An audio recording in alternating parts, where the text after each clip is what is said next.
రాజమండ్రిలో game changer event వేదికగా AP deputy CM Pawan Kalyan చేసిన వ్యాఖ్యలు అటు రాజకీయాల్లో ఇటు టాలీవుడ్లో ఇప్పుడు హాట్ టాపిక్గా మారాయి. హీరోలతో దండాలు పెట్టించుకోవాలనే లెవెల్ మనుషులం కాదన్న పవన్ సినిమా టికెట్ రేట్లతో హీరోలకు సంబంధం ఏంటంటూ ప్రశ్నించారు. హీరోలు రావడం సరికాదని సినిమా యూనియన్లు నిర్మాతలు వచ్చి మాట్లాడాలన్నారు. సినిమా ఇండస్ట్రీతో సంబంధం లేని వ్యక్తులు రాజకీయం చేయడం సరికాదన్నారు. ఇండస్ట్రీకి రాజకీయ రంగును పులవడం కూటమి ప్రభుత్వానికి ఇష్టం లేదన్నారు పవన్.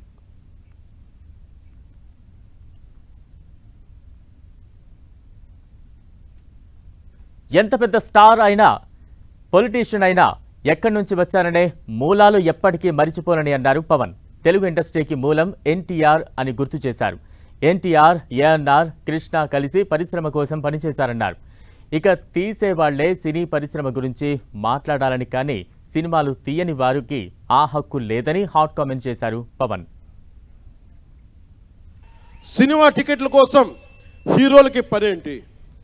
హీరోలు ఎందుకు రావాలి? అది మాకు ఇష్టం లేదు. మహా అయితే నిర్మాతలు రండి, ఒక ట్రేడ్ బాడీ రండి, మీ యూనియన్ రండి, మేము అది ఇచ్చేస్తాం.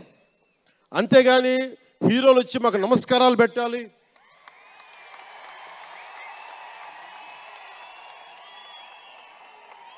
అంత ఒక లో లెవెల్ వ్యక్తులం కాదు మేము. దీన్ని ఎక్కడి నుంచి నేర్చుకున్నాం? స్వర్గీయ నటరత్న ఎన్టీ రామారావు గారి దగ్గర నుంచి నేర్చుకున్నాం. మహానటుడు, ఆయనని ఎంతమంది విమర్శించినా, కోటా శ్రీనివాసరావు గారు విమర్శించినా, ఆయన ఎప్పుడన్నా యాక్ట్ చేస్తే ఆయనతో పాటు ఏం బ్రదర్ బాగున్నారని చెప్పి అలా గుండెలు నిండుగా పలికే వ్యక్తి మహానుభావుడు ఎన్టీ రామారావు గారు. ఇంత తెలుగుదేశం పార్టీ ఎన్టీ రామారావు అన్నిసార్లు ముఖ్యమంత్రిగా ఉన్నప్పుడు కూడా ఎప్పుడు ఘట్టంలేని కృష్ణ గారు కాంగ్రెస్లో ఉండి కూడా కనిపిస్తే ఇద్దరు ఆప్యాయంగా మాట్లాడుకునే వాళ్ళు. ఎన్టీ రామారావు గారు ఎప్పుడు వివక్ష చూపించలా. ఇది చిత్ర పరిశ్రమ తాలూకు ఔన్నత్యం. ఇది